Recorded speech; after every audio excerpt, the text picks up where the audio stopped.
ពួកយានជាឯងពូកែសំដីមិនមែនល្បីតែឈ្មោះទេខ្ញុំសួរថាក្រោយពីវិន័យដែលឯងនិយាយនេះនឹងមានពាក្យកណ្ដាលទៀតឯងដឹងទេបើកាកសំណល់ត្រូវបាក់ផ្សេងទៀតកំចាត់ចោលមិនថាជាមូលហេតុអ្វីទេមនុស្សដែលកំចាត់ចោលត្រូវទៅរករបស់គេនោះនិយាយពីដើមទល់រឿងទាំងនេះឲ្យច្បាស់លាស់សិនមើលបើគ្រាន់តែសម្លាប់មនុស្សមិនទៅបកស្រាយនោះគឺជាការប្រតិបត្តិគោរពបំផុតហើយចំពោះបាក់នោះណាពួកយានជាឯងមិនធ្លាប់ទៅរកមេបាក់អន្ត្រីដល់ផ្ទាល់ទេនិយាយទៅមើលរឿងនេះរឹតតែមិនអាចបន្ទោសខ្ញុំបានទៀតទេ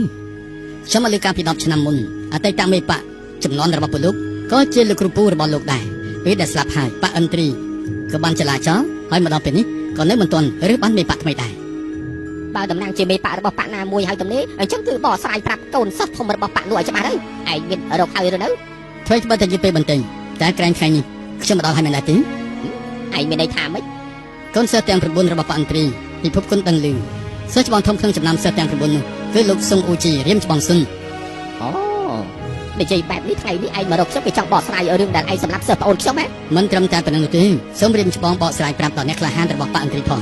លីស៊ឺអ៊ីងបំផ្លាញពិភពគុណធ្វើបាបប្រជារាស្ត្រសំនឹងស្លាប់ខ្ញុំសម្លាប់មនុស្សអាក្រក់ជួយដល់ប្រជារាស្ត្រខ្ញុំមិនមានចិត្តចេតនាប្រឆាំងនឹងបាក់អន្ត្រីនោះទេនិយាយពីរសស្ដាប់មែនបើដូចជាឯងនិយាយអញ្ចឹងខ្ញុំគួរតែអរគុណឯងទៅវិញអញ្ចឹងលោកគ្រូមើលច្បាស់ណាស់មានទហូយើងជាម្នាក់ទេគេមិននាំប៉ាក់ពួកមកទេហ៎មិនខុសទេម្នាក់ក៏មិនឃើញដែរនេះគឺជាការល្អពួកយើងចូលរួមជាមួយគ្នាសម្រាប់គួរយើងជាឯងទៅមើលផ្លូវបន្តទៀតទៅកុំប្របាច់ប្រប៉ោចអត់ប្រយោជន៍ពេករឿងនៅខាងក្នុងនេះមិនតាក់ទងនឹងឯងទេ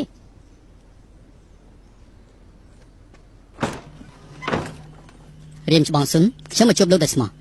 ក្រៅពីកូនសិស្សរបស់ខ្ញុំជាប់នឹងសំណាញ់ហើយនោះពិតជាអត់មានអ្នកផ្សេងនោះទេដំណើរទំនាក់ទំនងរបស់ខ្ញុំគឺបាននិយាយច្បាស់លាស់រៀមច្បងគួរតែជឿលើខ្ញុំពួកយានជាបើឯងនាំកូនសិស្ស4-10នាក់មកទំនាស់របស់ខ្ញុំហើយនឹងឯងប្រហែលជារំសាយចោលទៅហើយ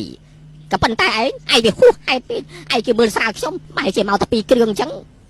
លោកមានន័យថាម៉េចឯងដឹងថាខ្ញុំមានកូនសិស្សម្នាក់ឈ្មោះថាឈិនចិនដែរទេក្បាច់គុណរបស់គេឯងក៏ធ្លាប់ឃើញដែរឯងមកពីចង្អាយនាំកូនសិស្សមកតែ1គ្រឿងឯងយល់ថាកណ្ដាប់ដៃវងវែងរបស់ឯងនោះឯងយកឈ្នះក្បាច់គុណប្រចាំត្រីយើងឯងមានជំនឿចិត្តយ៉ាងនេះឯងមានឆន្ទៈយ៉ាងនេះខ្ញុំមានតំណែងជាអ្វីទៅឯងទើបតែហាត់ក្បាច់គុណមកកប៉ិកំពុងចង់ទុកតាកាចាស់យើងជាអ្វីទៅក្បាច់គុណមកជីវិតនៅក្នុងភ្នែកឯងរត់តែមានអ្វីថែមទៀតរត់តែមើលស្រាលយើងថែមទៀតអាចរាយោយ៉ា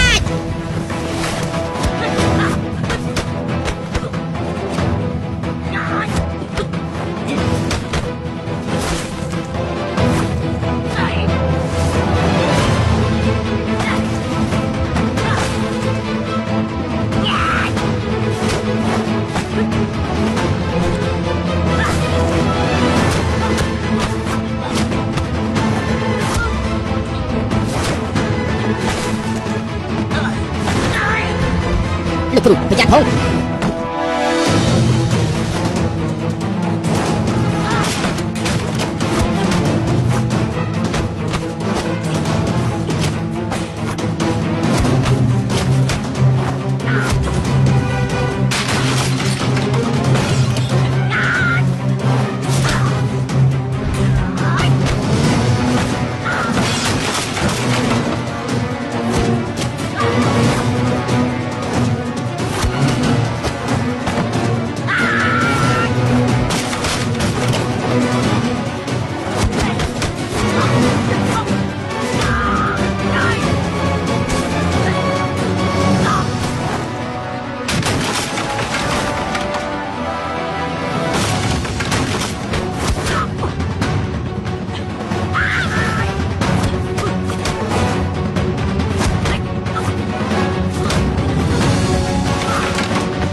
រៀមច្បងខ្ញុំមកលើកនេះគឺមកសុទ្ធតែចិត្តនោះទេមិនមែនចង់ប្រកួតចាញ់ឈ្នះទេហើយបានជារៀមច្បងប្រើស្នៀតសាហាវមកលើកខ្ញុំបាត់នេះយ៉ាបើមិនចង់ប្រកួតយកឈ្នះចាញ់ឯងប្រកាច់មកធ្វើស្អីសូមរៀមច្បងកំខឹងស្ដាប់ខ្ញុំនិយាយសិនក្បាច់គុណរបស់លោកគ្មានសត្រូវក្នុងលោករបៀងខ្ញុំនិងលោករឹតតែខុសឋានៈគ្នាថែមទៀតចង់ប្រើក្តាប់ដៃវង្វេងយកឈ្នះពិតជាសមាសបាយពេកហើយចំណុចមុននេះហើយយានជាខ្ញុំពិតជាដឹងច្បាស់ណាស់ឯងគឺឃើញថាវាយមិនឈ្នះឲ្យជាងចង់បដូរយុទ្ធសាស្ត្រសម្ដីអែបអបជាងខ្ញុំប្រាប់ឲ្យចុះសុនអ៊ូជីខ្ញុំមិនងាយមកភ័ន្តយ៉ាងនេះទេវើយស្រេចតែរៀមច្បងគិតនោះទេតែខ្ញុំមកលើកនេះគឺពិតជាមានគោលដៅពិតមែនខ្ញុំមិនកុហកនោះទេ ល្អ ដាក់ស្រាសមួយម៉ាត់ទៀតសិនទុកឲ្យលដៃប្របាច់ប្រប៉ោយនៅប្រមាណម៉ាត់ទៀតចា